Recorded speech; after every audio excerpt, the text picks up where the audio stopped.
Hello friends, আজকে আমরা আলোচনা করব প্রিপোজিশনের সেকেন্ড পার্ট নিয়ে। এর আগের ভিডিওতে আমরা প্রিপোজিশনের ফার্স্ট পার্ট দেখিয়েছি। যারা ফার্স্ট পার্টটি দেখোনি তারা ফার্স্ট পার্টটি দেখে নিতে পারো সেকেন্ড পার্ট দেখার আগে। আর এই ভিডিওটি যদি ভালো লেগে থাকে তাহলে একটা লাইক এবং সাবস্ক্রাইব করে দেবে। তাহলে শুরু করা যাক আজকে ভিডিও। আজকে আমরা প্রিপোজিশনের যে প্রিপোজিশনগুলো নিয়ে আমরা আলোচনা করব সেগুলোর মধ্যে আছে ইন, ইনটু, বিটুইন এবং অ্যামং। এই প্রত্যেকটার অর্থ অনেকটা একই রকম। ইন মানে মধ্যে, ইনটু মানে মধ্যে বা ভিতরে, বিটুইন মানে ভিতরে বা মধ্যে, অ্যামং মানেও মধ্যে। কিন্তু আমরা এগুলোর ব্যবহার কোথায় করব, কিভাবে করব তার কিছু এক্সাম্পল আমরা দেখে নেব। যেমন সে তখন ঘরের মধ্যে ছিল। সে তখন ঘরের মধ্যে ছিল, এই যে বাক্যটি, হি ওয়াজ দেন ড্যাশ দ্য রুম। অলরেডি কোনো কিছুর মধ্যে থাকলে, কোনো কিছুর মধ্যে ইতিমধ্যে আছে এমন বোঝালে সেক্ষেত্রে ইন ব্যবহার করা হয়। আগে থেকে ভিতরে আছে এরকম বোঝালে ইন ব্যবহার করা হয়। আমার ভাই এখন বাড়িতে আছে। My brother is now in the house. আমার ভাই এখন বাড়িতে আছে, অলরেডি বাড়ির মধ্যে আছে, সেজন্য আমরা ইন ব্যবহার করেছি। সে ঘরের মধ্যে এলো। He came dash the room. He came dash the room. ঘরের মধ্যে এলো, বাইরে থেকে যখন ভিতরে আসছে সেক্ষেত্রে আমরা ব্যবহার করব into. He came into the room. সে ঘরের মধ্যে এলো। শেয়ালটি জঙ্গলের মধ্যে দৌড় দিয়েছিল।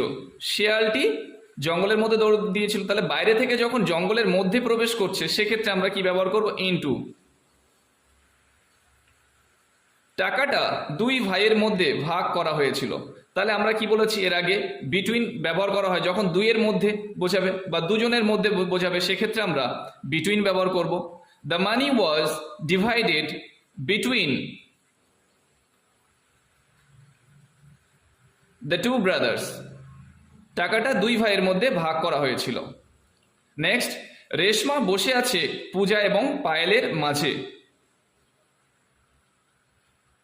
রেশমা বসে আছে পূজা এবং পায়েলের মাঝে। Reshma is sitting dash Puja and Payel. Reshma বসে আছে পূজা এবং পায়েলের মাঝে। তাহলে রেশমা কার মাঝে বসে আছে, পূজা এবং পায়েল দুজনের মাঝখানে, সেক্ষেত্রে আমরা ব্যবহার করব বিটুইন। বালকদের মধ্যে আমগুলি বিতরণ করে দাও। Distribute the mangoes dash the boys. তাহলে এখানে অনেকগুলো বালক বোঝাচ্ছে, যখন অনেকের মধ্যে বোঝাবে সেক্ষেত্রে আমরা কি ব্যবহার করি among. Distribute the mangoes among the boys. বালকদের মধ্যে আমগুলি ভাগ করে দাও বা বিতরণ করে দাও। তাহারা নিজেদের মধ্যে ঝগড়া করছে। তাহারা দে আর কোয়ারলিং ড্যাশ দেমসেলভস। তারা নিজেদের মধ্যে ঝগড়া করছে। এখানে দেমসেলভস মানে হলো নিজেদের মধ্যে, তাহলে নিজেদের মধ্যে এখানে বোঝাচ্ছে অনেকজনকে, সেক্ষেত্রে আমরা কি করব অ্যামং ব্যবহার করব। দে আর কোয়ারলিং অ্যামং দেমসেলভস। তারা নিজেদের মধ্যে ঝগড়া করছে। তাহলে আরো একবার বলি, ইন কোথায় বসবে, যখন কোনো কিছু অলরেডি ভিতরে আছে সেক্ষেত্রে আমরা ইন বসাবো। আর ইনটু কোথায় বসবে, যখন বাইরে থেকে ভিতরে প্রবেশ করবে সেক্ষেত্রে আমরা ইনটু ব্যবহার করব। বিটুইন দুটোর মধ্যে বোঝালে বা দুটোর মাঝখানে বোঝাতে গেলে বিটুইন ব্যবহার করা হয়। অ্যামং কখন বসবে, অ্যামং অনেকগুলোর মধ্যে বোঝাতে গেলে অ্যামং বসবে। তাহলে ক্লিয়ার হলো ইন, বিটুইন, অ্যামং এবং ইনটু এর ব্যবহার। এইবার আমরা ইউজ করব অন, ওভার এবং অ্যাবভ নিয়ে। অন এর ব্যবহার, ওভারের ব্যবহার এবং অ্যাবভের ব্যবহার নিয়ে আমরা আলোচনা করব।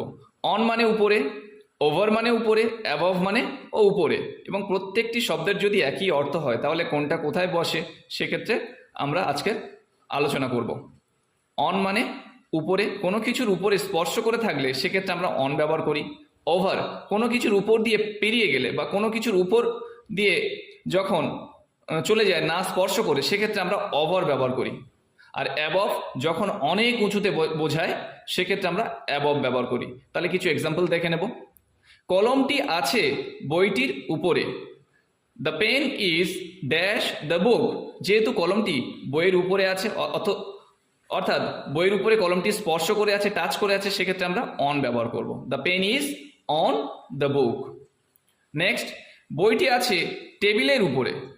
The book is dash the table, তাহলে বইটি টেবিলের উপরে নিশ্চয়ই স্পর্শ করে থাকে, সেক্ষেত্রে আমরা লিখব on. The book is on the table. কুকুরটি বেড়ার উপর দিয়ে লাফিয়ে গেল। কুকুরটি বেড়ার উপর দিয়ে লাফিয়ে গেল, এখানে বেড়াকে স্পর্শ করলো না, তার উপর দিয়ে লাফিয়ে গেল। The dog jumped over the fence. কুকুরটি বেড়ার উপর দিয়ে লাফিয়ে গেল। নেক্সট, সে উইকেটের উপর দিয়ে বলটি ছুঁড়ল। সে উইকেটের উপর দিয়ে বলটি ছুঁড়ল, যেহেতু বলটি উইকেটের উপর দিয়ে পেরিয়ে গেল, সেক্ষেত্রে আমরা কি করব? He threw the ball dash the wicket over the wicket. He threw the ball over the wicket. Next, বিমানটি মেঘের উপর দিয়ে উঠছে। তাহলে মেঘের উপর দিয়ে মানে মেঘের থেকে অনেক উঁচুতে উঠছে, অনেক উঁচুতে বোঝালে আমরা কি ব্যবহার করি? অ্যাবভ। সেক্ষেত্রে আমরা কি করব? The plane is flying above the clouds.